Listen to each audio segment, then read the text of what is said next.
Toutes les formes d'idolâtrie moderne ont une chose à leur base, le moi. La plupart des gens ne se prosternent plus explicitement devant des idoles et des images. Au lieu de cela, nous adorons le Dieu du moi. Cette forme d'idolâtrie moderne prend diverses formes. D'abord, nous adorons l'autel du matérialisme qui alimente notre besoin de construire notre ego en acquérant toujours plus de choses. Nos maisons sont remplies de toutes sortes de possessions. Nous construisons des maisons de plus en plus grandes avec toujours plus de placards et d'espaces de rangement afin d'abriter tout ce que nous achetons, dont la plupart ne sont même pas encore payés. La plupart de nos objets sont obsolescents et deviennent rapidement inutilisables. Nous les mettons donc au garage ou dans un autre espace de stockage. Ensuite, nous nous précipitons pour acheter le dernier article, le vêtement ou le gadget. Et tout le processus recommence. Ce désir insatiable de toujours plus, de meilleures choses, de nouveaux objets, n'est rien d'autre que de la convoitise. Le 10e commandement nous dit de ne pas céder à la convoitise. Tu ne convoiteras point la maison de ton prochain, tu ne convoiteras point la femme de ton prochain, ni son serviteur, ni sa servante, ni son bœuf, ni son âne, ni rien de ce qui appartient à ton prochain. Exode 20, 17.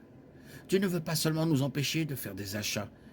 Il sait que nous ne serons jamais heureux en cédant à nos désirs matérialistes, car Satan nous piège en nous faisant nous concentrer sur nous-mêmes et non sur Dieu. Deuxièmement, nous adorons notre propre orgueil et notre ego. Cela prend souvent la forme d'une obsession pour notre carrière et notre emploi.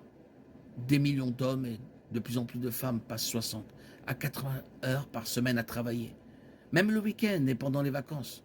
Nos ordinateurs portables bourdonnent et nos esprits tourbillonnent de pensées sur la façon de rendre nos entreprises plus prospères. Comment obtenir cette promotion, comment obtenir la prochaine augmentation, comment conclure le prochain contrat. Pendant ce temps, nos enfants ont faim d'attention et d'amour. Nous nous trompons en pensant que nous faisons cela pour eux, pour leur offrir une vie meilleure. Mais en réalité, nous le faisons pour nous-mêmes, pour augmenter notre estime de soi en paraissant plus prospères aux yeux du monde. C'est de la folie. Tous nos efforts et nos réalisations ne nous seront d'aucune utilité après notre mort, pas plus que l'admiration du monde, car ces choses n'ont aucune valeur éternelle. Comme l'a dit le roi Salomon, car un homme peut faire son travail avec sagesse, connaissance et habileté, et ensuite, il doit laisser tout ce qu'il possède à quelqu'un qui n'a pas travaillé. Cela aussi est une vanité et un grand malheur. Que gagne un homme pour tout le travail et toute l'anxiété avec lesquels il se fatigue sous le soleil? Tout son travail est peine et deuil. Même la nuit, son esprit ne trouve point de repos. Cela aussi est une vanité. Ecclésiaste 2, 21, 23.